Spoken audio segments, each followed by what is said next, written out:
আসসালামু আলাইকুম। আশা করি সবাই ভালো আছেন। আজকে আমি আপনাদের সামনে IS-24 নিয়ে আলোচনা করব। এটি একটি ডিসক্লোজার বেস আইএস।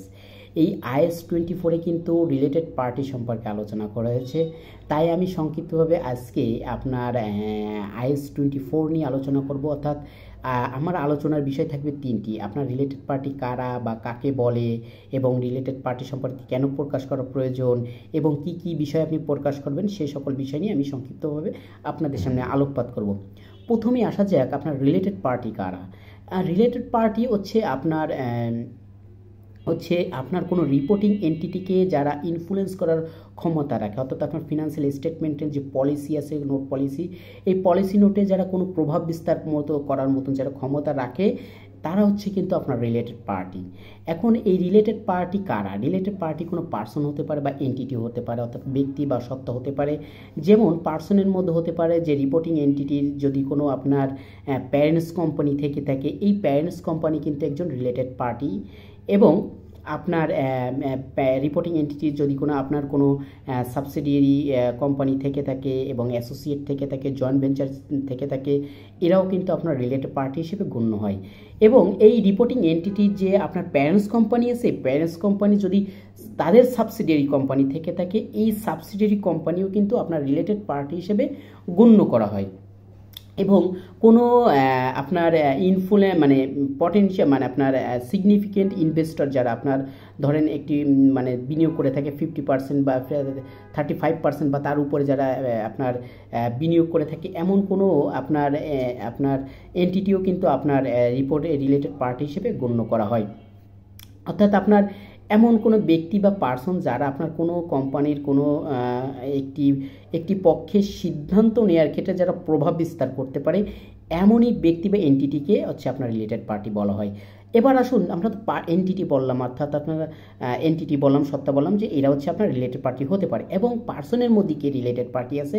পার্সনের মধ্যে হতে পারে আপনার যে রিপোর্টিং এন্টিটির যে কি ম্যানেজমেন্ট আছে, অর্থাৎ ব্যবস্থাপনার যে আপনার যারা উচ্চ পর্যায়ে, এই ব্যবস্থাপনার আপনার যে কি ম্যানেজমেন্টের পার্সনরা কিন্তু আপনার রিলেটেড পার্টি হতে পারে।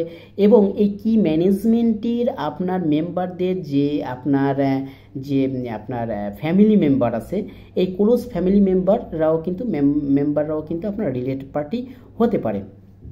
এবার আসুন, যে আমি আগেই বলছিলাম যে আপনার রিপোর্টিং এন্টিটি যদি কোনো প্যারেন্টস কোম্পানি থাকে, এই প্যারেন্টস কোম্পানি যে আপনার সিইও আছে, আপনার যে কি ম্যানেজমেন্ট আছে, এদেরও কিন্তু আপনার যে মেম্বারশিপ যে ফ্যামিলি মেম্বার আছে, এরাও তো হতে পারেই, সিইও হতে পারে। এবং সিইওর পরে আপনার যারা তাদের যে ক্লোজ ফ্যামিলি মেম্বার আছে, তারাও কিন্তু আপনার রিলেটেড পার্টি হতে পারে। এখন আসুন আমরা জানবো যে আসলে রিলেটেড পার্টি সম্পর্কে কেন ডিসক্লোজ করা প্রয়োজন। দেখুন, আপনি যদি রিলেটেড পার্টি আপনার কোম্পানিতে কী ধরনের ট্রানজ্যাকশন চলমান রয়েছে, এবং সে আপনার এই কোম্পানি থেকে সে কী ধরনের সুবিধা সে গ্রহণ করে থাকে, এটি যদি প্রকাশ করা হয়, তাহলে কিন্তু এই পটেনশিয়াল আপনার যে ফিনান্সিয়াল স্টেটমেন্ট ইউজার যারা, তাদের কিন্তু ফিনান্সিয়াল স্টেটমেন্ট বোঝা সহজ হয়ে যায়। যদি আপনি রিপোর্টিং এন্টিটি রিলেটেড পার্টি যেহেতু আপনার কোনো সিদ্ধান্ত নেওয়ার ক্ষেত্রে প্রভাব বিস্তার করতে পারে, অর্থাৎ আপনি যদি এই রিলেটেড পার্টি সম্পর্কে প্রকাশ করেন, তাহলে অবশ্যই পটেনশিয়াল ইনভেস্টর যারা, তারা কিন্তু রিলেটেড পার্টি সম্পর্কে সতর্ক হতে পারে।